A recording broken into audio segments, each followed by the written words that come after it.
What if the Pharaoh of the Exodus wasn't Ramses the Great?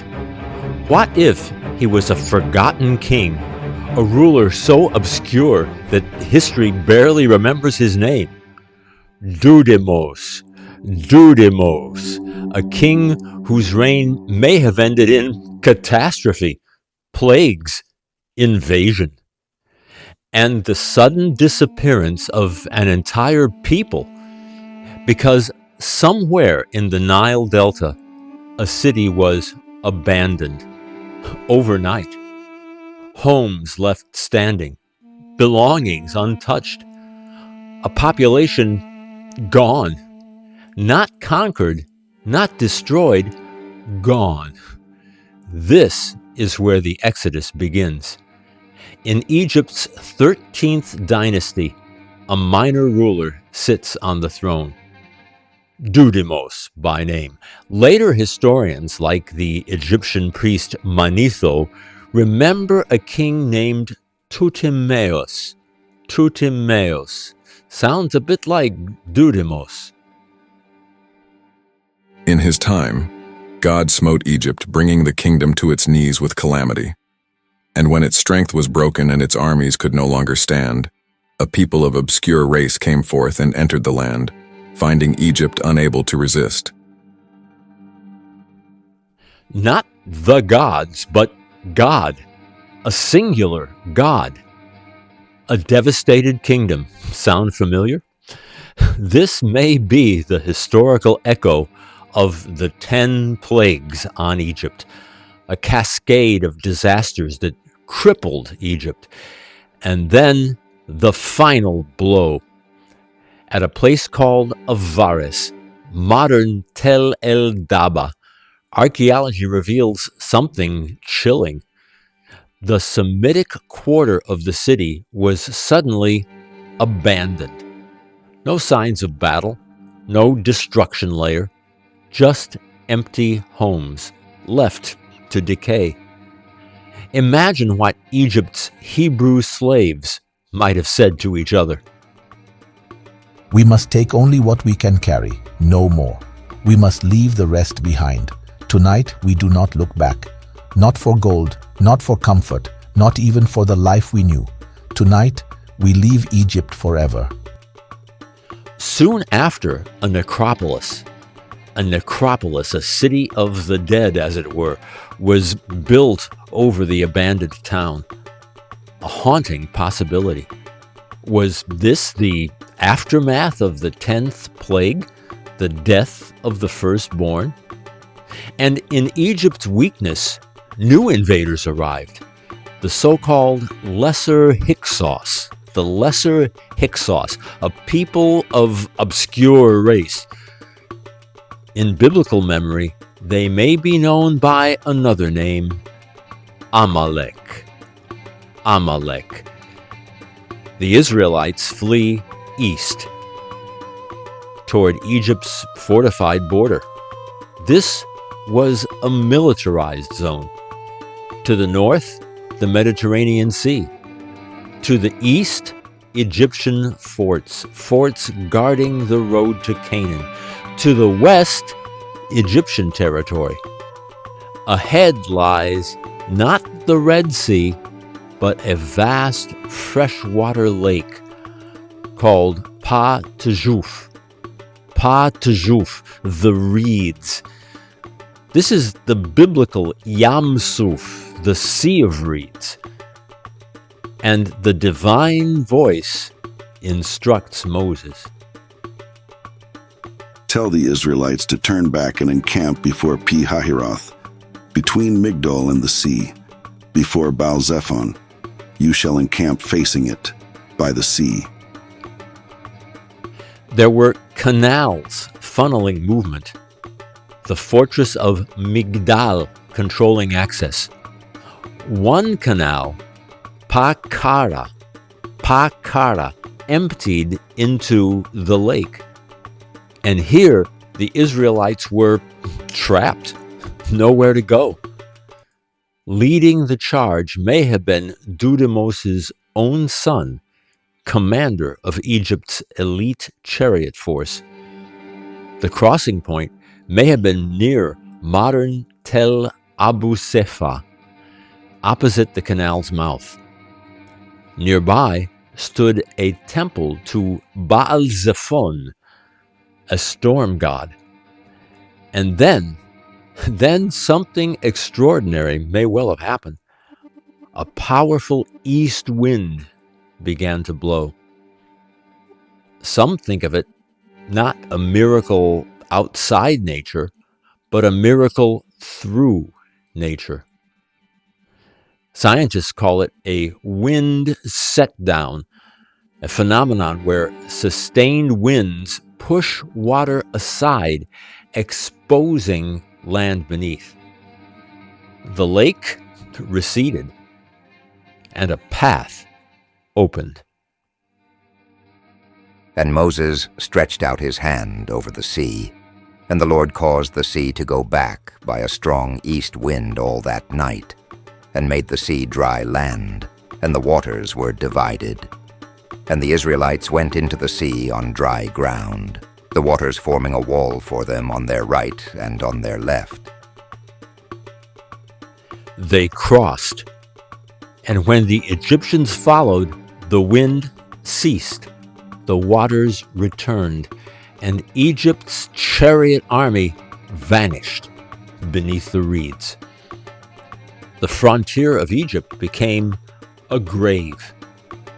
And now begins the long march south, through the wilderness of Etham, 3 days without water, until they reach Mara, a bitter spring.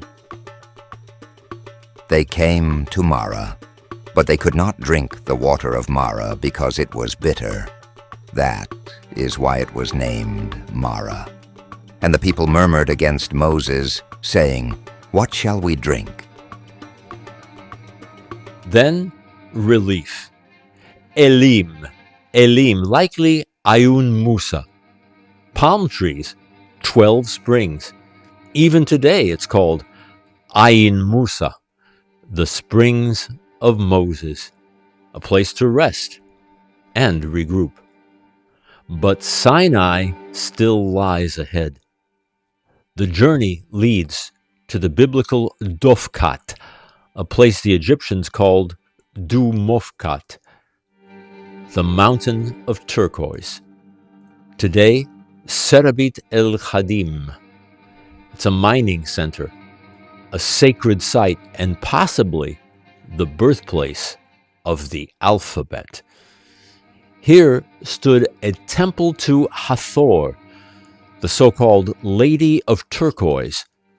But something happened here. The temple was destroyed, burned violently at the end of the 13th dynasty, near the end of Egypt's Middle Kingdom. And carved into the rocks around it are strange inscriptions, not hieroglyphs, not cuneiform, but simple signs representing sounds, what scholars call Proto-Sinaitic.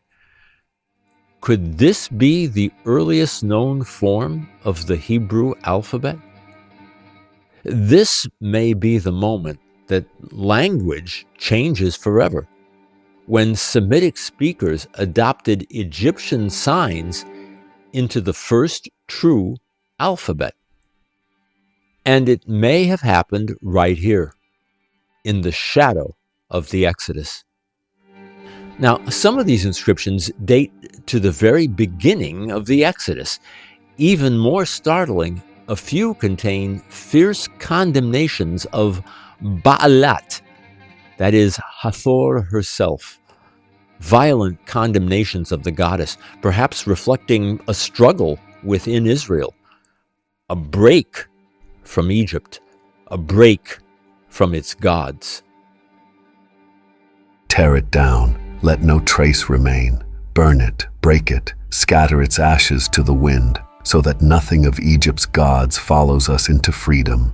Let these stones fall as their power has fallen. Let these altars crumble as their promises have failed. No memory of them shall travel with us. No shadow of their name shall linger among our people. We were slaves beneath their gaze, but we will not carry their gods into the wilderness. What is built on falsehood must be undone. What is carved in fear must be erased. Tear it down, and let the desert claim what remains. Here, Moses may have gathered skilled metal workers, men who knew copper, tools, and fire, men who would later craft the tabernacle and the weapons of survival. This isn't just a stop along the way, it's a transformation. People finding their voice and writing it for the first time. All of this, of course, is ignored because most scholars, if they accept the historicity of the Exodus at all, are looking for it in the New Kingdom, not the Middle Kingdom. But there's one thing we should all remember. Most scholars have been wrong before. From the mines, the Israelites press deeper into Sinai, into Rephidim, where danger waits. From the oasis of Wadi Faran, the Amalekites strike. The battle is fierce, but the Israelites prevail. And for the first time, they fight not as fugitives, but as a nation. At last, the destination, Mount Sinai. The routes divide. Moses and Aaron take the direct path through the so-called Pass of the Winds. The people follow the Watiya Pass, and days later, they arrive at the vast plain of Eraha, at the foot of Jebel Musa. Moses led the people out of the camp toward God, and they took their places at the foot of the mountain. Now Mount Sinai was all in smoke, for God had come down upon it in fire. The smoke rose like the smoke of a kiln, and the whole mountain trembled violently. The blare of the horn grew louder and louder. As Moses spoke, God answered him in thunder. God came down upon Mount Sinai, on the top of the mountain, and God called Moses to the top of the mountain, and Moses went up. Here they remain for nearly a year. Here, the law will be given, identity forged, history rewritten. From the abandoned streets of Avaris to the wind-swept waters of the Reed Sea, to the mines where the alphabet may have been born. This is no myth without memory. This is a journey written in sand, stone, and script. After all, the Exodus wasn't just an escape from Egypt. It was the birth of a people. And perhaps, just perhaps, the birth of their words.